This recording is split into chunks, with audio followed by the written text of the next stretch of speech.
did someone ever come to you and say, how should I pronounce this biblical word? Or how should I pronounce this verse? Have you ever heard that? Only on every day that ends in a Y. Okay, on every day that ends in a Y. So 7 days a week, I get that question. So I get that all the time too. How should I pronounce this? How should I pronounce that?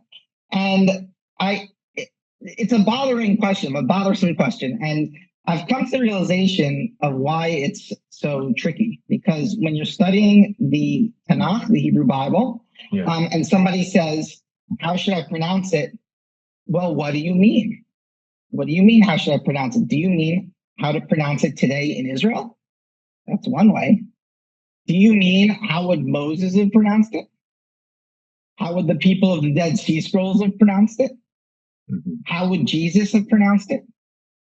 How would the rabbis of the Talmud pronounce it?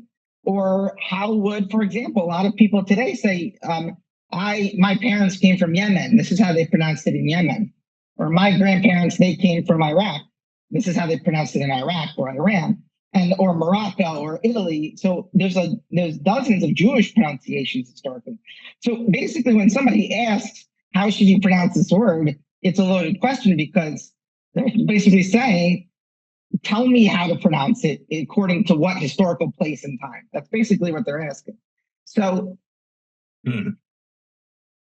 so here's the thing. There's one thing that everyone who reads the Tanakh can agree on is that we are reading the words of the ancient biblical period, but we're also reading the vowels and vowel pointings of a small group of scribes known as the Masoretes from the 900s, maybe the 800s and the 1000s. So there's a small group of scribes that influenced everyone since then. And every single Bible that your listeners have ever used, and every Bible on your shelf, I don't know if that's a real shelf behind you, Nehemia, or not. No, that's a shelf at the Bologna University Library. It's a photo I took on my iPhone. Okay, so if there's a Bible in that library, I have a shelf in the other room, but in this room I have like a blank white wall. It's not very interesting, so that's why I have this up here. So every Tanakh, Hebrew Bible that you've ever seen, the Christian Old Testament, it's all gone through a small group of scribes in a small place, the city of Tiberias on the Kinneret, the Galilee. And then it went through that group and it went through one person. It's like a lightning rod. It all went through one person named Aaron ben Asher, and he wrote the famous Aleppo Codex. So basically, the question is, how do you pronounce Hebrew? There is a scholar named Jeffrey Kahn, and I believe has been on your program, correct? Yes. Professor Jeffrey Kahn from University of Cambridge. He's been on the program, yes. And Jeffrey Kahn is started, I don't know if he started the school at Cambridge, but Cambridge has a whole group of scholars focused on the Masoretes. And he said, well, I'm going to try and figure out how Hebrew sounded in the town of Tiberias in the year 930, or give or take a century, right? In the 900s. And he said, I don't know how you should pronounce it in Israel today. I don't know how Moses pronounced it. I don't know how Deborah sang her song, the song of Deborah. But I'll tell you how these little vowel signs and all these millions of markings, what these actually mean. And so what he did is he wrote a book. Let me show you. I'll share my screen. Yeah. Here we have the JTS Biblical Hebrew program. We can where you can register for a course. But let's go to the over here. So I'll have this website up for your readers as well. And what we see over here is Jeffrey Kahn's book. It's a giant 2-volume book. You can download it for free. It's Open Book Publishers, which is fascinating. It's a new world. People are publishing, so that people could read, not necessarily, make a buck. And so over here, you can download it. And what I have for you here is, you see, I've downloaded it, and you can just go right through it. This is something like 700 pages. And the coolest thing, though, the most amazing thing about this was that he, after telling you for 700 pages what biblical Hebrew should sound like, he went and he got what I believe was a graduate student named Alex Foreman.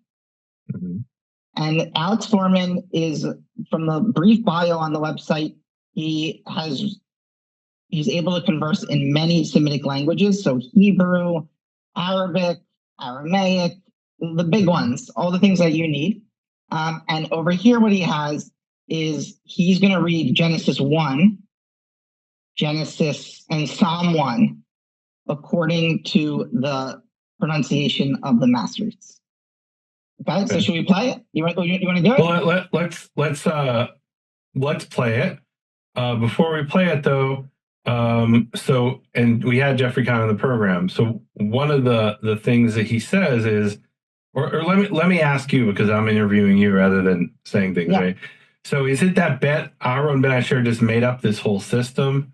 What are you saying? In other words, if we want to know so you said it's like this lightning rod, it all went through one man. And I think it's a bit more complicated than that. I definitely used to think that as well. Because then you also have Ben Naphtali as well, who is the rival. And so Ben Asher was a school or a family. So are you saying that the Masoretes just made this whole system up? They said, how should we pronounce the letters Bet, Resh, Aleph, Shin, Yud, Tav? Maybe it's Bara Ashit, or maybe it's Buru Ushit. And they just decided arbitrarily Bereshit. Is that it? What are you saying? What's your view of how this happened? So I actually would like to hear what Jeffrey said, because I'm not the expert on this, but this is a common question. So to me, it's very clear that something new is happening here. It's very clear we have all these new vowels. And so there definitely is something new. But the thing is, Hebrew was pronounced before the vowels were written. So there's also a continuation going on, just putting in writing what was already there. So in a certain sense, it by definition has to be both. There's a great continuation, but there's also an aspect of something new. That's so how I see it. If I remember correctly, what he said was that, and there's different variations of this among different scholars. But so I don't know that this is him per se, but I mean, in fact, I'm sure it's him, because I remember when he told it to me. So his idea is that they're recording a pronunciation tradition, meaning you have these people who memorize the entire Bible. Maybe they don't even know what it means, but they're referred to in the Talmud, right, as these readers. Yes. And so you have, and so you would go and you'd say, okay, what does it say in, the first section of, I don't know, of Exodus? And they'd recite it to you, maybe even without understanding what it meant, but they had memorized it. And what the Masoretes did is they found a way of graphically representing that in writing, meaning if that guy dies and he hasn't taught it to the next guy, well, then what happens, right? Well, we lose it. So they wrote down a reading tradition, which I believe Khan says goes back to the Second Temple period at least, right? Maybe what it was before that, I'm not sure he says, but in other words, you had people who were in the Second Temple period who were memorizing it, teaching it father to son, or rabbi to disciple, and eventually they're like, this isn't a great system. We should be able to write this down, and there are other systems to write it down.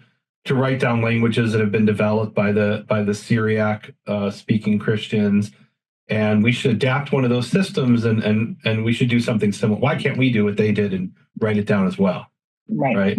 So in other words, it's not that Ben Asher just pulled this out of the thin air. It's that he was maybe the end of a long line of people who were finding ways to record it. And one of the mysteries we have is that we have the Tiberian system, full-blown system. We don't have it.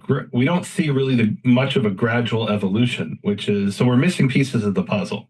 We're missing pieces, yeah. And it's, when you say we're missing pieces of it, right? We have the Dead Sea Scrolls from 1,000 years before. We have a ton of text right there. We don't have a lot necessarily in between for biblical texts. So you have the Judean desert, and then your first. They call it the Great Silent Period between the end of the Dead Sea Scrolls and the earliest Masoretic manuscripts.